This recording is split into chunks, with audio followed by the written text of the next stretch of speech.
Hi, my name is Aleko, and today I will be reviewing the book Platform, The Art and Science of Personal Branding by Cynthia Johnson. So, the author, Cynthia Johnson, is an entrepreneur, marketing professional, search engine optimization specialist, social media influencer, author, keynote speaker, and she now runs her own personal branding agency out of Santa Monica. So, I picked this book for several reasons. I first enrolled into this MBA program after studying sociology and business in my undergrad. During those years, I was part of several nonprofits, some very large, some very small and grassroots. And no matter the nonprofit, I saw a lot of similarity in their funding model, which piqued my interest also studying business as well as sociology.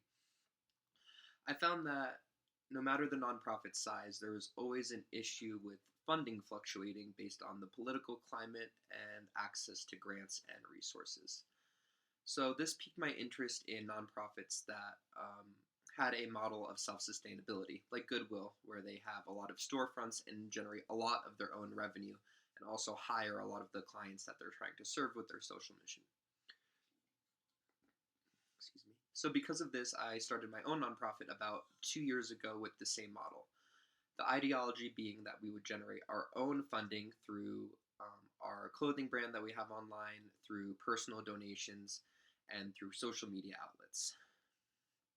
So anyways, I decided to pick this book because it really piqued my interest in creating my own brand, which I'm doing right now, and I thought that the information on it, within it, would be very applicable to my own goals professionally. Alright, so now I'll be getting into analysis of each section of the book and kind of explaining the main highlights and takeaways that I took from it. So off the bat, she gets into just kind of giving us some definitions, explaining what personal branding is. She explains that brands often connect us with each other and a certain type of lifestyle, and are a tool for self-expression. By subscribing and representing a brand, we are also subscribing to their ideologies and practices. So I think this is very applicable with all the associations we make with brands, whether they're environmentally friendly or socially responsible or considered higher end. We often make a lot of associations with the brands we see people wearing, and therefore we are subscribing to their ideologies. So she kind of explains this by going into the example of Torches of Freedom, which was a movement or more of a protest created by Edward Bernays in the early 1900s, in which she hired and got women to volunteer to march while smoking Lucky Strike cigarettes. So at the time, it was really considered taboo for women to smoke cigarettes. It was described as a symbol of emancipation and equality with men, because typically men were the only ones smoking cigarettes, whereas women often had to do it in private. So this actually was really good for the brand Lucky Strike. They kind of became the symbol for women equality with smoking, and it became more prevalent with women smoking, and they would often smoke Lucky Strike cigarettes as a result. So in this example, we see how an ideology is tied into a brand's name through representation and how it was viewed on the media. So this movement actually got a lot of coverage. So in chapter 4, Cynthia gets into the 4 elements of personal branding. The first is personal proof. This is the internal meaning, your credentials, or ways in which you feel you are able to reach your next goal, whether it be through your education, previous job experience, or what have you. The next is social proof. This is kind of the flip side of that. This is how we prove to others that we are qualified and able to help them, whether it be through our education, resume, job experience, skills, etc. The next is association. This is being aware of the brand we are associating ourselves with, the people we are associating ourselves with, because oftentimes people will assume the values that we have are similar to the ones we associate ourselves with. So this is important with brands because brands often tie themselves to other brands and have partnerships in which their values need to kind of mesh together in some way. The last is recognition. Everyone likes to be recognized sometimes. And this is being aware of your audience, recognizing and giving credit when it is due, recognizing those who have helped you, And a lot of Cynthia's descriptions with branding and networking involves reaching out and in-person connection. So I think that's why she emphasizes recognition as one of the four pillars.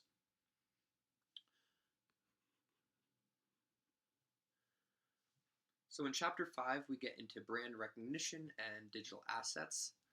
A brand message should be simple, clear, and actionable. So she brought up Hillary Clinton's message, I'm with her. So this message was a lot more ambiguous than Trump's message, which was really simple and got straight to the point. But by being ambiguous and short, it didn't really capture her audience the same way her opponent did.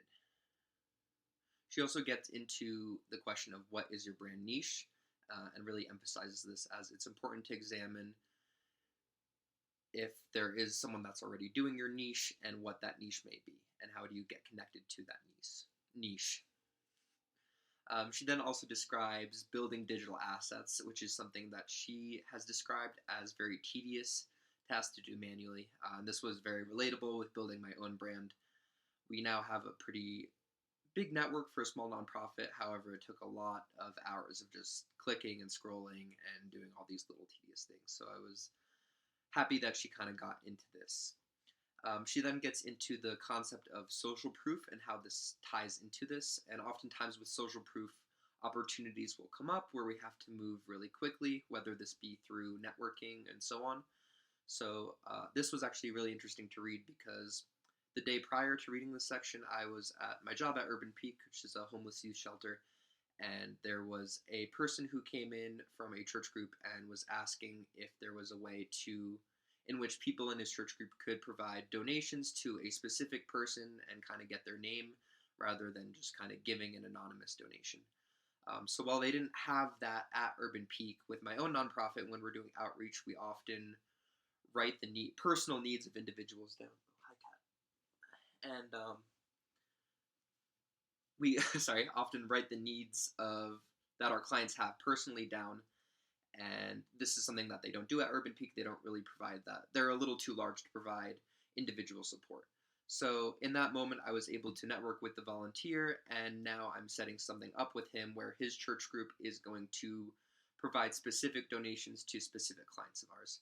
So this was something that had to be done, in the moment as it came up. There was really no other way to do that, and she kind of describes how, while this can be very socially stressful, it's a very big part of developing your brand because you don't know when those moments are going to arise.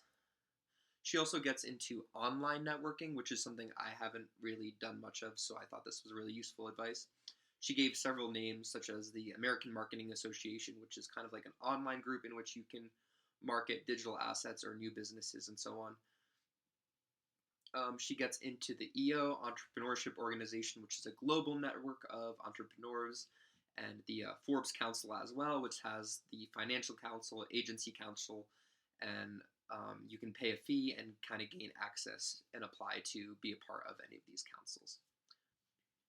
So in chapter 7, she gets into personality based on an online presence. So oftentimes for people, their perception is their reality, meaning what they see is going to be what they believe, and people often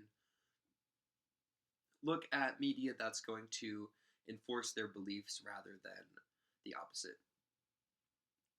So within my own life, I often look at being in the nonprofit sector, I like to look at political arguments on both sides of the spectrum, just so I can see kind of what the flip side argument is and what people are talking about. And whenever I do this and look at the other side of my beliefs, it's often really hard to sit through. So, and I really have to seek it out. My algorithm knows that that's not what I align myself with, and therefore it can be kind of hard to find. But perception is reality, and my point with this is that it's hard for me to sit through what I don't believe in. Makes me cringe. So I see why people are only going to be, looking at things that are going to enforce their beliefs. We want to feel like we're right rather than have our beliefs challenged or anything. She then gets into more of the personality with personal branding. She brings up Elon Musk again and how he kind of has this grandiose mission of saving the world within his personal brand. and therefore he is kind of able to get away with whatever he wants because he is seen as a very noble person with a big goal. She also gets into PR apologies with this. She then brings up Elon Musk again and the kind of scandal where a lot of his workers at factories were getting hurt on the job. Elon actually gave a very grandiose apology in which he said that he would be talking to each worker specifically and improving the condition of their work, and then actually doing the task that they did when they got hurt in order to ensure that it is safe. So people actually responded very well to this. She brought up a lot of examples where people kind of gave a half-assed apology, which I feel like is what we often see. But with the Elon Musk example, he gave a genuine apology, and as a result, people reacted well to it, and he actually did follow up and do these things. So now we're approaching the last few chapters of this book, in which things kind of get a little less specific, and she talks about things more conceptually. So we get into the concept of game theory and how this relates to online services and reviewing, such as Airbnb. So in Airbnb, you leave your host a review, and your host leaves you a review, and after you both have left your review, then you can see what the other person had said about you. So let's say you have a bad experience at an Airbnb. You can either talk to the host directly, in which case it's not anonymous anymore. You can wait and not say anything. Your host may say something to you, and there are a bunch of different outcomes that can happen as a result. And this is also applicable to services like Uber and other apps in which we're seeking a service online. After that, she kind of gets into some advice that I found pretty helpful. She talks about how influential it is to have specific people following you on an online platform, and that this is a great way to connect to your audience. So by having a brand maybe that's a lot larger than you or encompasses a lot more than you, if you're a bit more niche following you, your followers are going to be able to see that they're following you and therefore are going to associate you two together, and therefore it'll be a lot easier to gain a lot of natural traction. So this is a great way to kind of contract doing a lot of manual clicking by focusing on bigger names and getting more specific with who you want to be following you. She kind of gets into the story about how she was actually able to get the Mets to follow her on her media account, and as a result, she just had thousands of followers flowing in afterwards just by establishing this one connection. She then talks about how we have to get the algorithm to work for us. So when you're able to get bigger names to follow you, like she did, the algorithm is going to promote you a lot more and really work in your favor. And she kind of gets into the concept of really getting the algorithm to like your platform rather than kind of doing a lot of manual clicking and working with a lot of smaller accounts. So that is my summary of Platform, the Art and Science of Personal Branding. So now I'll be wrapping this review up by answering the questions that you posted. Number 1, what were 3 things that surprised you about the book you read? So one of the biggest takeaways and things that surprised me was how individualistic it got with connections. So by having larger brands or larger influencers follow her, she was able to do a lot less manual clicking as followers kind of just poured in by establishing those online connections. So this is something I haven't really focused on within my own brand. I've just been trying to get as many followers and people to connect to me as possible. So I thought that this was really solid advice because it can get very tedious to do things the way I've been doing so far. The next was the importance of personal connections. So throughout the book, she mentions several times where she connected with an influencer or person she wants help from online, and then from there tries to establish a phone call or in-person meeting, going to get coffee or something like that. And it always seemed to work out for her, and she was able to make some really strong connections and strengthen these connections through the in-person call or the meeting. Even if it was just a one-time meeting, it seemed like she was able to then have this person kind of in her arsenal for the rest of her professional career. So the emphasis on this really surprised me, especially with the book being about kind of creating a virtual brand. And lastly, this one was just more of a fun one. She kind of talks about simulation theory a lot, and she kind of ties this to how into how we have to question our reality. With virtual reality becoming more realistic and not knowing how advanced it can get, she brings up the ideology that is very possible that we all are living within a simulation, and how a lot of very influential people are actually hiring scientists to prove that we are in a simulation, such as Elon Musk, actually, who also has talked about this topic. All right, next question. Pick an industry or specific business and discuss exactly how they will be impacted by COVID. So my first thought was Urban Peak, just the work I do with the nonprofit sector. There is a lot of in-person work. It's kind of hard to do virtually, especially since a lot of our clients don't have stable housing or a phone. So this was a huge barrier during COVID, because we kind of needed to do things in person. However, we did try to work with clients online, focus on providing them phones and doing some work with providing them housing remotely. And there was also one good impact from this was that we were able to get establish, a lot more funding to actually get people in housing.